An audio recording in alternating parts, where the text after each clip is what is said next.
Welcome to the Family Home & Company. On our channel, you'll find step-by-step home flipping tutorials,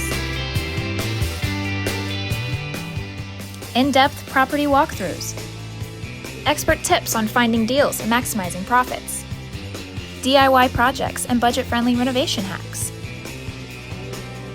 Turn your passion for real estate into a thriving, profitable venture. Don't forget to hit the subscribe button. Hey guys, I'm Becca. Welcome to the Rose House. Come on in. All right, so hi, I'm Rebecca, first of all. Second of all, we are sitting in what is our fastest flip year to date. So this house only took about 5 weeks from demo all the way till it went on the market and got an offer. Couple things about this house. It's small. It's a 3-bed, 1-bath house, and it was mostly a cosmetic update. We didn't have to replace windows or do a bunch of work to the roof or even update the HVAC. And you're probably wondering, how in the world did you find a house in this crazy market?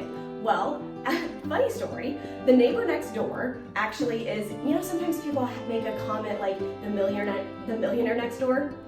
The sweet little widow lady that lives next to us owns a carpet company, and we've talked to her a couple of times about helping out with the flips and getting us carpet. Well, one day she mentions to Tyler, by the way, my husband, whenever he passed away, left me some rental houses. And Tyler's like, oh, tell me more.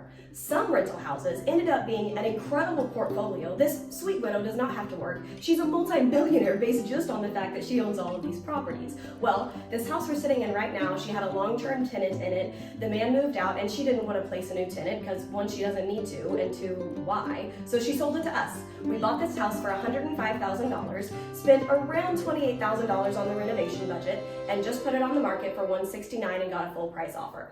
So in the living room, we ripped out all the carpet and we just refinished the hardwood floors. They're not perfect, but in the older houses like this, keeping the character of the home is something that's really important to us. So specifically in the living room, we had to scrape the popcorn ceilings and we retextured them.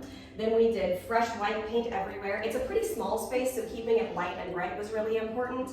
And replaced all the outlets. That's a big deal that sometimes people overlook. I've seen awful things where they just paint over them or they leave them. Absolutely not. Spend the $3 and replace your outlets. I know it's a lot of work, but it's important. So anyway, in this room, we also painted the original front door. Again, it's really just a cosmetic update. All the windows were in good condition.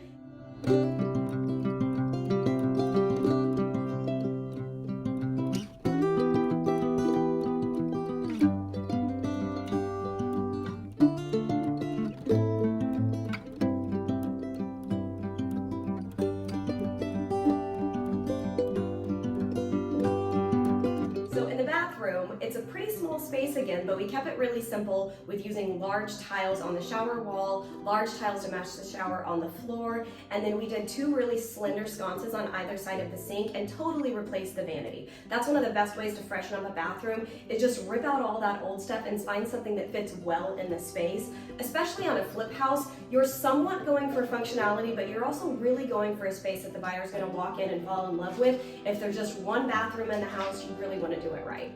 So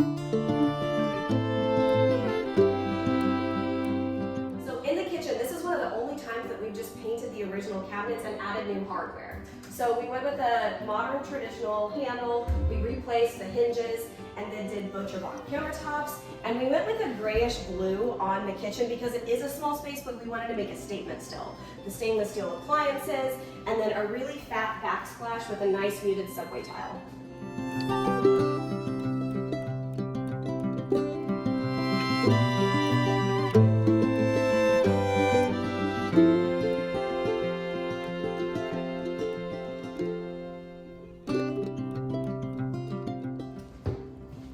So this little sunroom is really fun because it's actually what sold the house. Our end buyer ended up being a teacher, and we had this staged as a little office, and she told us that she was looking at all the other similar 3-bed, 1-bath homes. This one really stuck out to her because she said she could see herself sitting in front of this window, grading her papers in a cute little neighborhood with the sun coming in and coffee beside her. So sometimes you don't know what's going to sell the house, and this one I was surprised by actually.